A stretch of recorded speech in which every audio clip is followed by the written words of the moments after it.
अस्सलाम वालेकुम व्यूअर्स, खुशखबरी सीरीज़ की नई एपिसोड में खुश आमदीद। मैं हूं आपका मेज़बान अब्दुर्रहमान। आज हम आपके लिए दो खुशखबरियां लेकर हाजिर हुए हैं।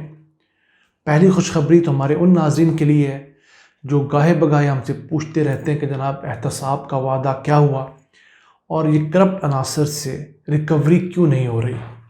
तो उनको हम बताते चलें कि गुज़िश्ता 3 साल 9 माह के दौरान सिर्फ नैब ने 533 अरब रुपए की रिकवरी कर ली है। इसके अंदर जरदारी साहब से जो रिकवरी की गई है, उनके जो फ्रंट मैन है उनसे 33 अरब 24 करोड़ रुपए की रिकवरी हो चुकी है।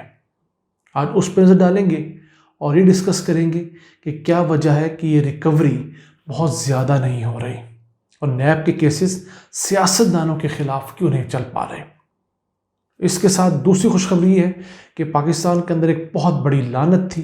गाड़ियाँ मोटरसाइकिल्स चोरी हो जाती थी और वो फिर इलाका गैर जो साबिक फाटा था वहाँ जाके बिक जाती थी। वहाँ से या तो आप तावान देकर अपनी गाड़ी मोटरसाइकिल वापस लाते थे या फिर आप भूल जाते थे। उसके ख़िलाफ़ एक बड़ा अच्छा इक़दाम किया है। पुराने जो फाटा है उसके एक ज़िले यानी खैबर के अंदर एंटी कार लिफ्टिंग सेल बना दिया गया है और उसने 5 माह के दौरान 30 से ज़ायद गाड़ियाँ रिकवर करके उनके मालिकान तक पहुंचा दी हैं। उनमें ऐसे मालिकान भी शामिल हैं जो लाहौर के रहायशी हैं, पेशावर के हैं। उसको डिस्कस करेंगे। तो आइए चलते हैं आज की पहली खुशखबरी जो नैब से मुतालिक आई है। तो नैब ने यह ऐलान किया है कि उसने मौजूदा चेयरमैन जो कि अक्टूबर सन 2017 में अपॉइंट हुए, उसके आने के बाद जुलाई सन 2021 तक यानी कि 3 साल 9 माह के अंदर 533 अरब रुपए की रिकवरी कर ली है और देखने में तो एक बहुत बड़ी रिकवरी है। अगर इसका मुआवजा हम इससे पहले से करें यानी नैब सन 1999 में बना, सन 1999 से लेकर सन 2016 तक 17 सालों के दौरान नैब ने सिर्फ 287 अरब रुपए रिकवर किए 17 सालों में, जबकि इन 3 साल 9 माह के दौरान नैब ने 533 अरब रुपए रिकवर किए। तो उन 17 साल की निस्बत पौने 4 साल में डबल रिकवरी हुई है। और अगर बात करें गुज़िश्ता 21 सालों की तो इस दौरान नैब 820 अरब रुपए रिकवर कर चुका है। इसमें दोनों रिकवरी है, एक किस्म का पैसा हुकूमत के पास आता है वापस और दूसरा जो है वो जिन लोगों से फ्रॉड मुख्तलिफ कंपनी ने किया होता है उनको पैसे लौटाए जाते हैं। इसी के साथ एक अहम केस था जो कि बड़ा मशहूर हुआ, बदनाम ज़माना जाली अकाउंट्स केस, जिसमें आसिफ जरदारी इन्वॉल्व हैं अपनी बहन अपने ख़ानदान समेत। तो उस सिलसिले में 33 अरब 24 करोड़ रुपए की रिकवरी जरदारी के फ्रंट मैन से हो चुकी है मुख्तलिफ प्रोजेक्ट्स के अंदर, जिन्होंने जरदारी सिंध हुकूमत के साथ मिलकर पैसे बनाए। अब वो प्ली बार्गेन करके पैसे लौटा चुके हैं। ये पैसे सरकारी ख़जाने में आ चुके हैं। अब प्ली बार्गेन का जो इशू है उसके ऊपर एक डिबेट लंबी है, ये होना चाहिए नहीं होना चाहिए, लेकिन चले हम बात ये करते हैं कि जरदारी साहब से और उनके हवालियों से 33 अरब 24 करोड़ रुपए निकलवाना कोई आसान बात नहीं है। और नैब जिन लोगों को पकड़ती है यानी कि मुलजम को मुजरम बनाती है, कन्विक्ट कराती है, उसकी शरह 66% है, अच्छी शरह है। इसी साल एक बहुत अहम मुलजम को सज़ा हुई है 10 साल। आपको याद होगा सन 2019 के अंदर एक साबिक ब्यूरोक्रेट बलूचिस्तान के उनके घर से अरब रुपया बरामद हुआ था, मुश्ताक रईसानी। उनको 10 साल कैद हो गई है, उनके ऊपर जुर्म साबित हो चुका है। अब हम बात करते हैं कि पाकिस्तान के अंदर केसेस लेट क्यों होते हैं, सियासतदानों को जल्द सज़ा क्यों नहीं होती। पहली बात तो ये है कि सियासतदान खुद कैश हैंडलिंग, खुद रिश्वत नहीं लेता। ये बहुत सियाना होता है, ये अपने बिहाफ पे फ्रंट मैन रखता है, 2-3 फ्रंट मैन आगे रखता है, डायरेक्ट भी नहीं होता। तो उन फ्रंट मैन की वजह से ये बच जाता है।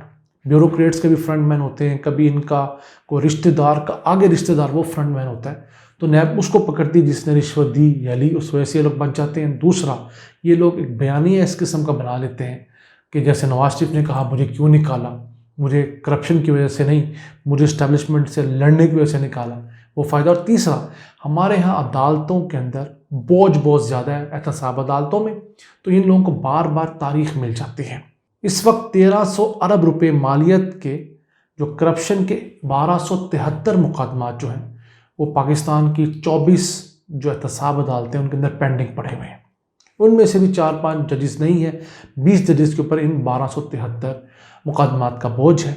तो उस सिलसिले में एक अहम फैसला किया था सुप्रीम कोर्ट ने, वो इम्प्लीमेंट होने जा रहा है। उम्मीद है सितंबर सन 2021 तक हो जाएगा। पूरे मुल्क में 30 नई एहतसाब अदालतें बन रही हैं। उसके लिए मुकम्मल तौर पर अमला हायर कर लिया गया है, उसको ट्रेन कर दिया गया है। प्रॉब्लम यही थी कि पंजाब के अंदर जो साबिक chief justice Lahore high court थे कासिम खान साहब, उनके ऊपर इल्ज़ाम ये था कि वो नून लीग की बहुत तरफदारी करते हैं। तो मौजूदा हुकूमत उनसे एहतसाब अदालतों के जज नहीं लगवाना चाहती थी। हुकूमत को शक ये था कि इस तरह के जजेस को लगाया जाएगा जो नून लीग के केसेस में उनको सपोर्ट करेंगे। तो अब चूंकि वो रिटायर हो गए हैं, तो अब उम्मीद है कि अगले 1-1.5 माह के अंदर, छुट्टियां भी चल रही हैं अभी गर्मियों की अदालतों में, तो इन 30 अदालतों के अंदर सिर्फ जजेस अपॉइंट होना बाकी है, बाकी तमाम मामला हो चुका है। तो इसके बाद पहले हमारे पास 24-25 अदालतें हैं और ये 30 अदालतें मिलकर डबल हो जाएंगी। तो इन जो केसेस का बोझ है वो बहुत तेज़ी से कम होगा। फिर ये तारीख पे तारीख और कोई ना कोई बहाना लगा कर, कभी मेडिकल का, कभी और किसी बीमारी का या हालात का, तो वो तारीख नहीं ले पाएगी। इन चीज़ों का बड़ी जल्दी फैसला होगा। एक और केस जिसके अंदर बड़ा अच्छा फ़ायदा हुआ, हमारे गुजरांवाला के अंदर एक बहुत बड़ा फ्रॉड हुआ था। गुजरांवाला टोयोटा के नाम से कोई 700 के करीब लोगों से पैसे लेकर भाग गए थे। उन लोगों के 90 करोड़ रुपया रिकवर करवा के 660 मुतासरीन को उनकी रकम वापस की जा चुकी है। इस तरह के बेतहाशा केसेस हैं जो नैब गाए बगाए रिकवर करवा रहा होता है और लोगों को दे रहा होता है। जहाँ नैब से बहुत सारे लोग शाकी हैं, वहाँ जो अच्छे काम है हमें उनकी तारीफ़ करनी चाहिए, क्योंकि ये बहुत बड़ा कंट्रीब्यूशन है। सोचिए, जिन 660 लोगों की रकम डूबी थी उस गुजरांवाला टोयोटा मोटर्स स्कैम के अंदर, उन पे क्या बीती होगी। अब वो पैसे निकले, फिर डबल छा के बहुत सारे पैसे निकले। फिर एक फ़िज़ाइया हाउसिंग स्कीम होती थी कराची के अंदर, उसका फ्रॉड हुआ था, उसमें बहुत सारे हज़ारों लोगों के पैसे रिकवर हुए हैं। ईडन वालों में सैकड़ों लोगों के पैसे रिकवर हुए हैं। तो ये अच्छे काम भी हमारे इदारे ही करते हैं, हमें उन्हें इन मामलों में अप्रिशिएट करना चाहिए। तो जनाब, इसके साथ चलते हैं आज की दूसरी खुशखबरी की तरफ, जो कि मुल्क भर में हम लोग तंग थे। गाड़ियाँ और मोटरसाइकिल चोरी होकर जब फाटा पहुँच जाते थे तो वहाँ से वापसी नामुमकिन होती थी। तो उस सिलसिले में फाटा जो है वो तो ऑलरेडी मर्ज हो चुका है खैबर पख्तूनख्वा के साथ, अब ये इलाका गैर नहीं रहा।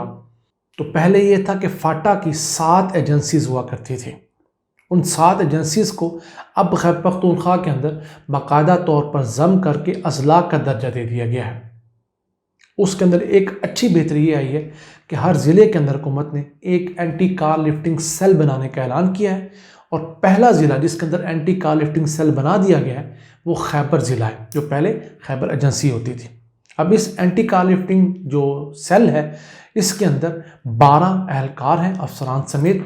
उनके पास एक टैबलेट है जिसके ऊपर मुल्क भर के अंदर जो भी गाड़ी या मोटरसाइकिल चोरी होता है उसकी लेटेस्ट इतला मौजूद होती है, वो माचिस सी नंबर, इंजन लंगन जो भी है। तो इस सेल ने अपने इब्तदाई 5 माह के दौरान 30 गाड़ियां और 5 मोटरसाइकिलें रिकवर करवा के उनके मालिकान के हवाले कर दी हैं।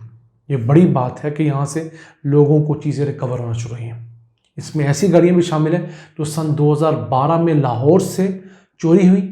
तो वो एक रुस्तम अली साहब थे लाहौर के, उनको सन 2012 की चोरी शुदा गाड़ी अब जाकर वापस मिली है। इस तरह पेशावर के लोग हैं, पूरे मुल्क के लोग हैं। अब ये एक तो बन गया, बाकी 6 जो अजला हैं उनके अंदर भी ये एंटी कार लिफ्टिंग सेल इंशाल्लाह इसी साल उम्मीद है बन जाएंगे। फिर आहिस्ता आहिस्ता ये तमाम का तमाम डाटा जो कंप्यूटराइज्ड है वो पक्का होगा, तगड़ा होगा। तो जो चोरी होकर गाड़ी वहाँ जाकर बिकती थी वो काम बंद हो जाएगा। दूसरा, 90% से ज़ायद जो हमारा बॉर्डर है अफ़गानिस्तान के साथ वो ऑलरेडी सील है। बकिया 10% अगस्त के माह में सील हो जाएगा। तो जो अफ़गानिस्तान के बॉर्डर से जो गाड़ी वहाँ भेज दी जाती थी वो काम भी बंद हो जाएगा। तो मुल्क के अंदर उम्मीद है कि गाड़ी चोरी होने की जो रफ्तार है वो कम हो जाएगी। इसके साथ एक अहम काम जो हुकूमत ही करने का है वो ये है कि जो गाड़ी चोरी से मुतालिक कवानीन है इसको मज़ीद सख्त किया जाए। और इस सिलसिले में जो ज़मानत हो जाती है डकैतों की, चोरों की, उसको इस तरह का कानून बनाया जाए कि जो शख्स एक दफ़ा ज़मानत ले चुका हो और दोबारा उसी जुर्म में पकड़ा जाए तो उसकी ज़मानत किसी सूरत ना हो। ये तमाम मुकदमात में करना चाहिए। यहाँ पर ऐसा भी देखने में आया है कि एक मुलज़म 19 मरतबा ज़मानत लेकर बाहर आया और फिर उसी तरह के जुर्म में दोबारा पकड़ा गया। तो नाज़रीन, ये थी आज की खुशखबरियाँ। हमारी अल्लाह से दुआ है कि इसी तरह पाकिस्तान पर अपनी रहमतें और बरकतें नाज़िल फरमाता रहे।